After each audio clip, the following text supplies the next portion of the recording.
Doutor Rogério Caboclo, durante a Copa América aqui no Brasil, houve até antes da Copa América chegar aqui em solo brasileiro, teria havido uma manifestação do técnico Tite contrária à realização da Copa devido à pandemia, e isto teria gerado um incômodo. E nos bastidores surgiu a informação, ou pelo menos o boato, na ocasião, de que o senhor demitiria o técnico Tite a pedido do presidente da República, Jair Bolsonaro. Aí eu pergunto ao senhor, o que houve de veracidade em relação a esta informação? Isso porque Tite continuou no cargo. E qual é a relação do senhor com o presidente da República? Bem, essa é uma pergunta que me é muito grata porque é bastante elucidativa.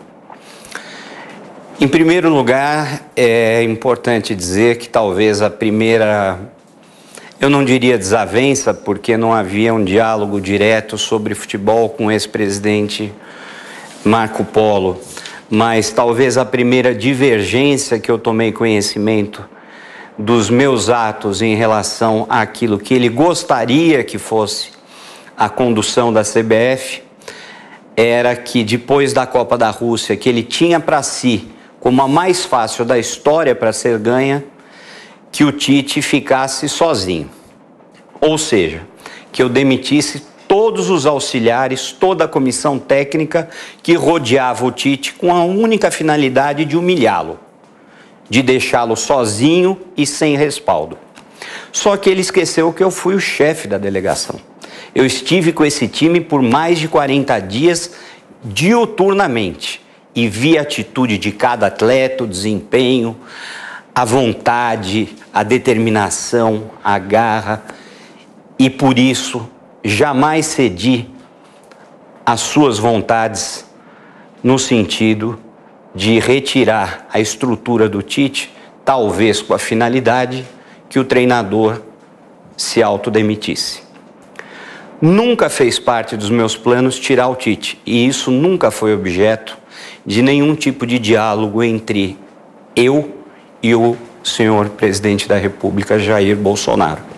Sobre ainda essa questão do relacionamento do senhor com o presidente da República, era um relacionamento próximo? Qual é o relacionamento que o senhor tem? E também eu já acrescento com o técnico Tite. Nunca houve uma relação tão republicana, franca e direta entre o presidente de uma entidade do esporte com o presidente da República. Não é uma relação de amizade, mas de cordialidade e de respeito mútuo. Minha relação com o Tite é muito boa. Na verdade, a convite do Tite, eu, de algum tempo para cá, passei a participar, inclusive, das reuniões técnicas da equipe de trabalho do Tite, com a comissão técnica a respeito de convocações, naturalmente me eximindo de qualquer tipo de orientação ou de consideração que me falta cabedal, que me falta consistência, mas acompanhando o trabalho que eles fazem a convite deles e pela boa vontade deles de me terem no seio da comissão técnica. Então, a relação é muito boa. Doutor, o senhor é acusado de assédio por uma funcionária da CBF. Qual era a relação do senhor com ela? Bem, Daniel, em primeiro lugar, eu quero afirmar categoricamente que eu não cometi qualquer tipo de assédio. Nem contra esta funcionária, nem contra nenhum funcionário na minha carreira. Eu tenho uma carreira sólida, são mais de 20 anos no futebol brasileiro, com uma reputação que eu pude manter até hoje de forma ilibada e sem qualquer tipo de acusação. Esse foi um caso que aconteceu, que muito me magoou, que eu já tive a oportunidade de pedir desculpas à funcionária por aquilo que eu reputo que tenha sido um deslize, um desvio de comportamento no momento de um excesso de amizade, de uma relação permanente, em tempo prolongado e depois de um dia de muito trabalho, um dia exaustivo de reunião com inúmeros clubes para decisões muito importantes. Ela frequentava o seu gabinete, até mesmo a sua casa? Sim, a funcionária sempre não só participou permanentemente do meu gabinete durante todo o dia, como por vezes na minha casa, em companhia da minha família, com quem ela tinha uma relação muito generosa, muito proveitosa e até, eu diria, de amizade, em especial com a minha esposa Keila. Ela, em um determinado momento, mostrou uma gravação em que o senhor a questionava se ela se masturbava. Qual foi o contexto dessa conversa? Bem, eu repito que as palavras não foram bem colocadas, não é algo que me possa deixar orgulhoso, ao contrário, é algo que me deixa envergonhado hoje, olhando para trás. Mas ela teve todo um contexto que, extraído da realidade, dá uma outra conotação. Só aqueles que ouviram o áudio na íntegra e sem edição podem realmente fazer uma boa avaliação daquilo que aconteceu. O senhor se arrepende dessa conversa?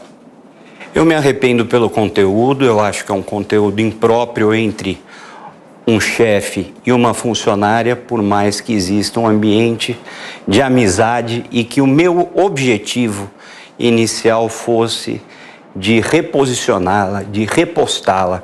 Era uma mulher que, por algum tempo, passou por dificuldades familiares e o início da conversa, na verdade, dizia respeito à vida privada por iniciativa dela. E eu, ao final, terminei de uma maneira que eu acho que foi incorreta. Ela relatou que o senhor teria oferecido 12 milhões de reais pelo silêncio. O que há de verdade nesta fala? Daniel, na verdade, é exatamente o contrário que aconteceu. Eu recebi uma proposta de 12.409.000 reais, feita de próprio punho, pelo ex-presidente da CBF, Marco Polo Deonero, supostamente em troca do silêncio dessa funcionária, para que ela não relatasse o áudio com a gravação clandestina que foi realizada em relação a essa conversa já tarde da noite de início de março deste ano. Em relação a Marco Polo Deonero, qual é a relação do senhor com ele? Em primeiro lugar, é muito importante eu dizer que eu refutei desde o início qualquer tipo de negociação. Primeiro, por entender que não houve assédio, o que foi atestado por 5 dos mais importantes juristas criminais desse país. E segundo, porque eu não me dou a esse tipo de barganha, a esse tipo de chantagem. Então, desde o início, quando ele fez essa proposta, que foi submetida a um exame grafotécnico e nunca foi contestada por ele, a proposta foi rechaçada.